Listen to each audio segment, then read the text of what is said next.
Hey, what's up, everyone? So today is going to be Endgame Techniques Part 3.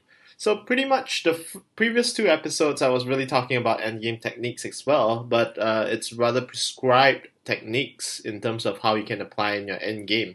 So today, the topics that we'd like to talk to today is actually more open-ended, more general, more generic, something that is not so prescribed, and of course more versatile when you are able to grasp the concepts and able to apply it to virtually every single scenario, or any endgame scenario would be applicable for these topics that we'd like to cover for today.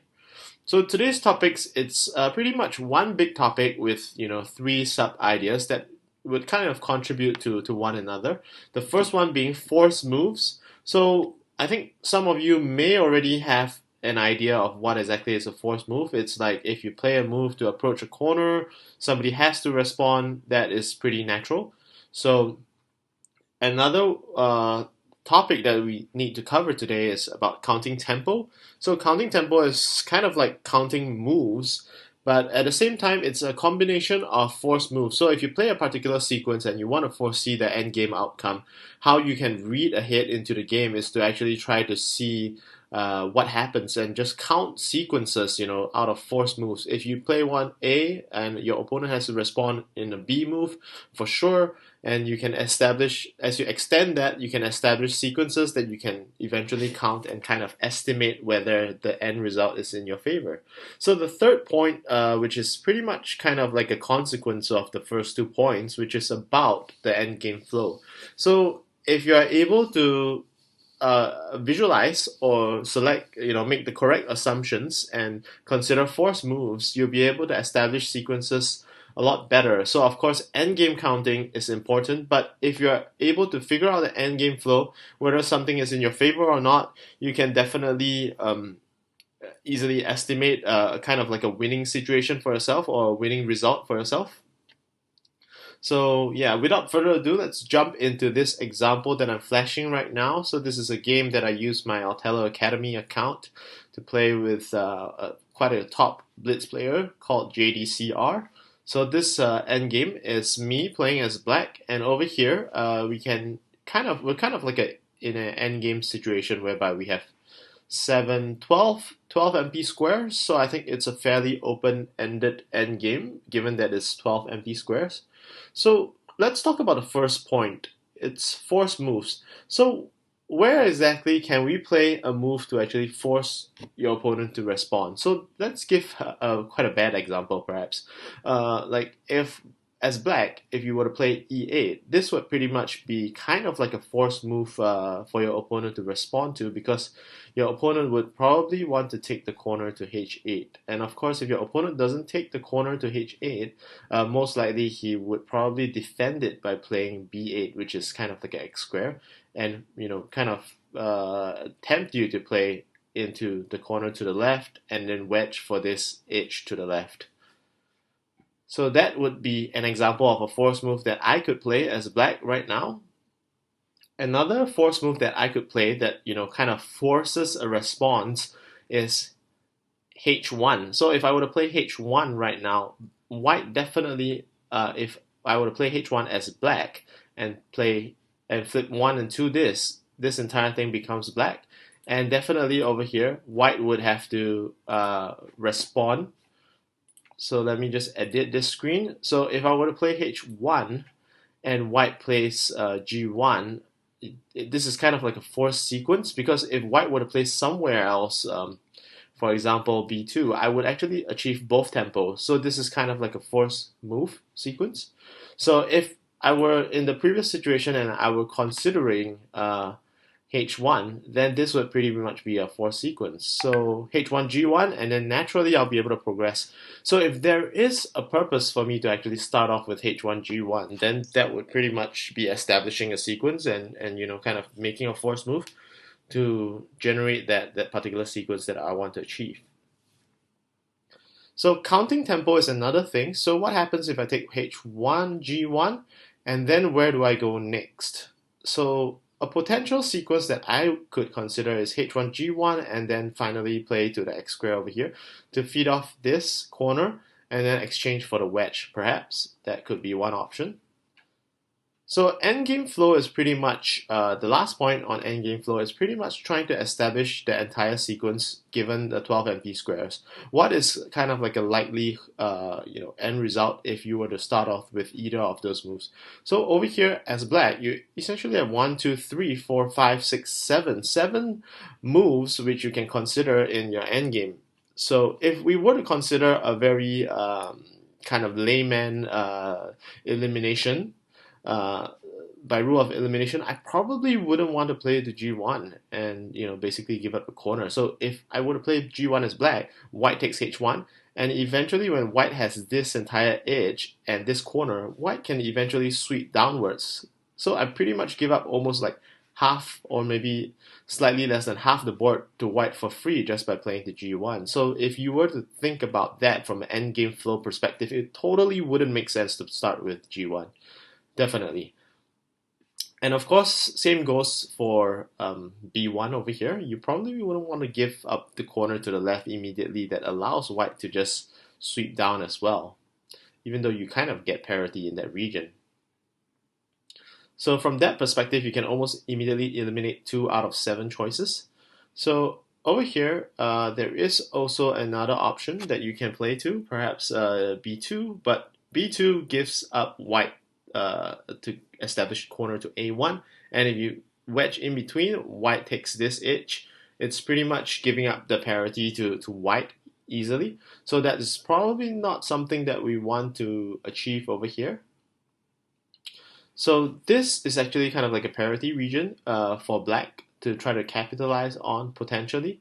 So you probably wouldn't want to take 1, 2, 3, any of these 3 moves. So you're pretty much down to 1, 2, 3, 4 choices, and of course, by rule of elimination, you probably wouldn't want to play this X square as well, because if the purpose of establishing this shape to the bottom, which is kind of like an edge of equilibrium, which we covered in the previous videos, is to try to give up the corner so that you can wedge and exchange for a much better deal. So you give up the corner, 1 stable disc, and you wedge in between, and you establish potentially 7 stable discs for yourself in exchange. So this is also out of the question. So pretty much you have 1, 2, and 3 options just by basic endgame flow consideration. So that's point 3. So if you have that in mind, you would probably want to know whether there is any difference between H1, G7, and potentially E8 over here. So E8 gives up the corner in a very strong manner. So if we were to play the E8, white takes the corner, it's probably not too favorable as well from a parity perspective, because regardless of where you play here, if you play here, white just takes this, you take this, white just takes this, you take this, you pretty much give up the corner. So again, over here, E8 is not an option. So by considering the endgame, just the logical endgame flow, you pretty much eliminate most of the options, and you're left with G7 and H1. Basically. So H1 is kind of like a move that it is a forced move, but at the same time it kind of consolidates that shape almost too immediately. I'm not too sure whether that is, in general, that's probably something that you want to avoid in an endgame, especially where you are trying to overcome tempo. So if you were to consider G7, this would be a potential move for black to consider.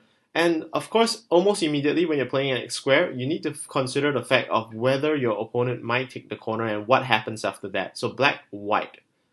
And of course, you would choose to wedge. You can either choose to wedge here or wedge here. Definitely the one that has higher value is over here because you are able to attack another corner.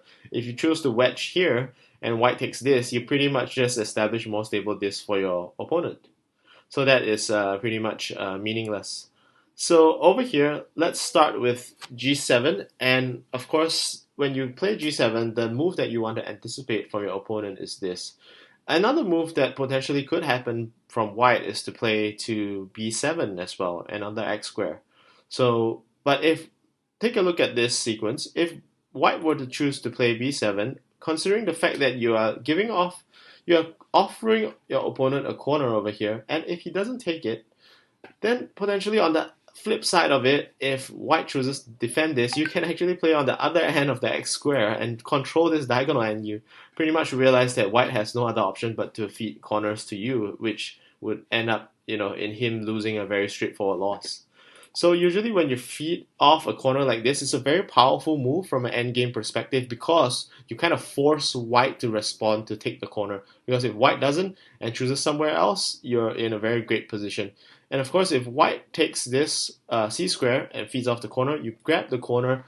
White doesn't have immediate access over here along this mini diagonal to wedge. So as a result, white is forced to kind of jump in over here potentially, or just go for the corner, and where you potentially just jump in for the wedge. And if white continues over here to the right, you can jump in over here. And if white takes this, you can feed off, and you would still have parity considering this region is now a parity region. So chances are that the game wouldn't go down in a sequence whereby, over here when you play g7, white would not choose to play either one of these two moves to a7 or b7, and white would also not play h7 as well, because h7 basically just gives up the corner. So definitely, in a forced move sequence over here, you can tell that the best option for white is to play to the corner. So definitely, you have to anticipate this sequence. And over here, again, you want to wedge in over here to e8 instead of this, just giving up the corner and giving up one tempo. So we wedge in, and then naturally white would take this because white doesn't want to lose tempo, and white at the same time wants to consolidate the edge. If white chooses to play somewhere else like this over here, then black can jump into the corner over here, and maybe white takes this, black takes this, or white takes this, black takes this, and then basically it's still a win for parity for black. So naturally white has to jump in over here, which was what happened in the actual game.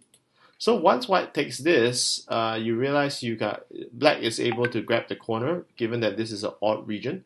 So the natural flow of the game would then go in a clockwise manner. So black, white, black. And then over here, you realize that if white jumps into a1, black is able to take this swindle due to white taking both moves over here and establish this entire mini diagonal control.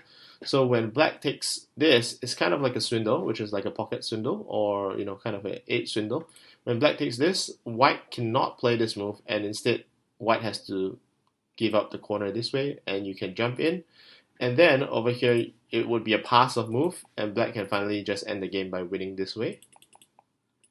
So over here, what actually happened in the actual game was white took this instead to force black to give up parity potentially. But over here, black can still secure parity by just taking the x square. Because of these two interior discs, white cannot play consecutive moves as a swindle. So instead, white takes the edge over here by capturing the corner, and black takes this, and then there is another pass of move, and again, black takes this move and wins the game. So pretty much from an endgame perspective, there's a lot to consider in terms of trying to establish the endgame flow, but pretty much it's based on these three basic principles. Forced moves, so you need to establish and you need to identify which moves are forced. So for in this case, black playing h1 is again another forced move. So if black plays this, white has to respond, and black chooses to play the x square over here.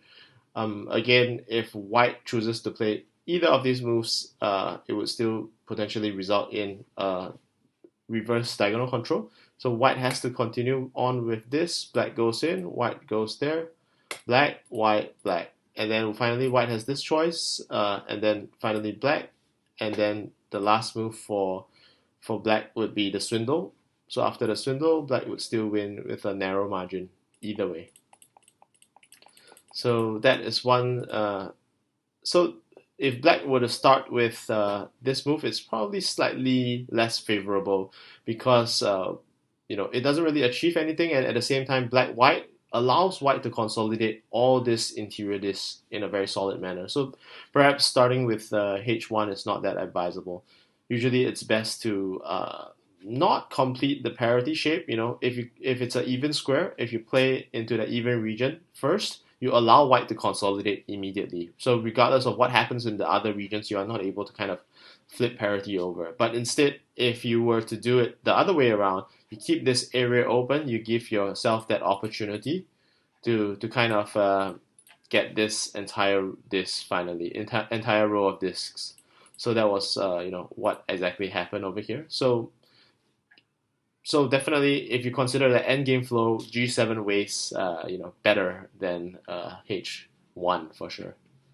So that's pretty much the three main topics that I like to cover for today. And of course, these endgame techniques would also be able you're able to apply all of these in all sorts of situations. So, in a very progressive manner, try to establish which are force moves, count the tempo, whether the sequence makes sense in terms of leading up to a potential swindle, and finally, eliminate moves by considering the endgame flow. What makes sense and what doesn't make sense. So pretty much these are the basic principles that will help you in your endgame. And of course, this would be the third episode that I'm covering endgame techniques, and I really hope you enjoyed these endgame techniques.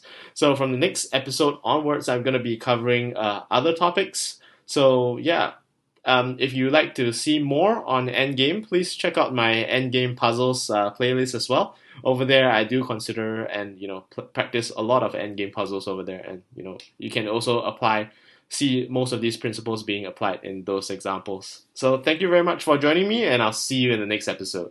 Goodbye.